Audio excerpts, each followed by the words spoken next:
بسم اللہ الرحمن الرحیم۔ السلام علیکم ورحمۃ اللہ وبرکاتہ۔ جی ناظرین، امید کی جاتی ہے آپ خیر و عافیت کے ساتھ ہوں گے۔ جیسا کہ آپ حضرات جانتے ہیں کہ ہم نورانی قاعدہ کیسے پڑھیں اس پر ایک کورس کرا رہے تھے۔ حروف مفردات اور حروف مرکبات مکمل آپ کو بتلا دیا تھا کہ حروف مفردات اور حروف مرکبات آپ نے کیسے پڑھانا ہے۔ آج کے سبق کے اندر ہم انشاءاللہ العزیز پڑھیں گے حروف مقطعات پڑھانے کا طریقہ کہ بچوں کو حروف مقطعات کیسے پڑھایا جائے۔ ٹھیک ہو گیا۔ سب سے پہلے ہم اس چیز کو جانیں گے کہ حروف مقطعات کسے کہتے ہیں۔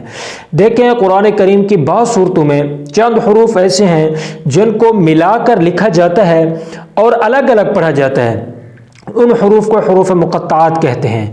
اور حروف مقطعات 29 صورتوں کے شروع کے اندر آتے ہیں۔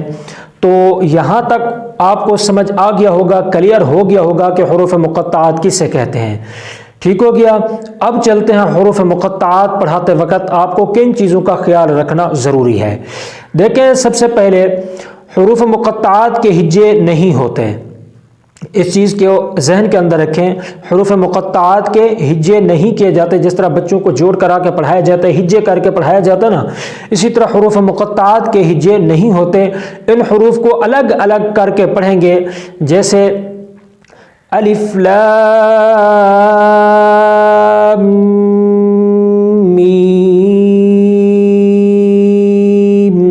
ٹھیک ہو گیا۔ اب ان کو الگ الگ کر کے اس طرح پڑھیں گے۔ ٹھیک ہو گیا۔ نمبر 2، دوسرے نمبر پر حروف مقطعات میں جس جگہ ادغام یا اخفاء کا قاعدہ پایا جاتا ہے وہاں ان قاعدوں کو بھی ملحوظ رکھنا چاہیے۔ جہاں پر ادغام کا قاعدہ ہو وہاں پر ادغام کرنا چاہیے، اور جہاں پر اخفاء کا قاعدہ ہو وہاں پر اخفاء کرنا چاہیے۔ ہاں، البتہ ابھی بچوں کو یہ قواعد نہ بتلائے جائیں، بلکہ عملی طور پر ان کو ایسے مشق کرا دی جائے۔ مثال کے طور پر جیسے لفظ ہے نا حروف مقطعات کا طاسیم میم، اب سین کو کھینچ کر پڑھیں گے اور سین کا جنون ہے اس کا میم کے اندر ادغام کریں گے، طاسیم میم۔ باقی ادغام، اخفاء، اظہار، اقلاب یہ آگے ہم جا کر پڑھیں گے جب ہم قواعد و ضوابط پڑھیں گے نا نون اور میم کے، تو اس وقت ہم انشاءاللہ العزیز آپ کو بتلائیں گے کہ کہاں پر ادغام ہے، کہاں پر ادغام نہیں ہے، کہاں پر اخفاء ہے، کہاں پر اقلاب ہے۔ یہ چیزیں ہم آگے جا کر پڑھیں گے۔ ٹھیک ہے، ابھی بچوں کو بھی نہ بتلائیں، لیکن آپ مشق کراتے وقت اس چیز کا خیال رکھیں، جہاں ادغام ہو رہا ہو وہاں ادغام کریں، اور جہاں اخفاء ہو رہا ہو وہاں اخفاء کریں، تو اس طرح ترتیب سے بچوں کو پڑھا دیں۔ ٹھیک ہو گیا، کلیئر ہو گیا، یہ سمجھ آ گئی آپ کو۔ اب ہے نمبر 3، حروف مقطعات کو مرکبات کی طرح الگ الگ پڑھنا چاہیے اور ایک سانس میں پڑھنا چاہیے۔ جس طرح پچھلے سبق کے اندر ہم نے آپ کو بتلایا تھا کہ حروف مرکبات جو ہیں یہ ایک سطر کے اندر کئی خانے بنے ہوتے ہیں، پھر ایک خانے کے اندر کئی حروف لکھے ہوتے ہیں۔ اب اگر ایک خانے کے اندر 3 حروف لکھے ہوں تو آپ نے 3 سانسوں کے اندر نہیں پڑھنا ان کو، بلکہ ایک سانس کے اندر پڑھنا ہے۔ یہ پچھلے سبق کے اندر ہم بتلا چکے ہیں۔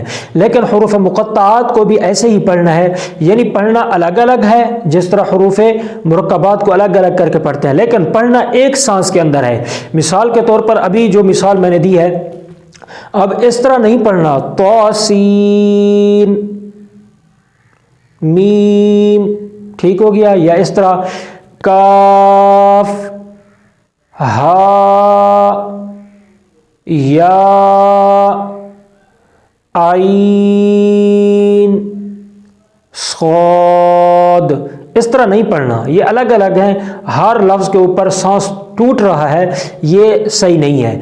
ایک سانس کے اندر مکمل لفظ کو پڑھیں، جیسے طاسیم میم، ٹھیک ہو گیا۔ اسی طرح کاف ہا یا عین صاد، ٹھیک ہو گیا۔ اس طرح ایک سانس کے اندر مکمل لفظ کو، مکمل جو حروف مقطعات دیے ہوئے ہیں مکمل پڑھنا چاہیے ایک سانس کے اندر۔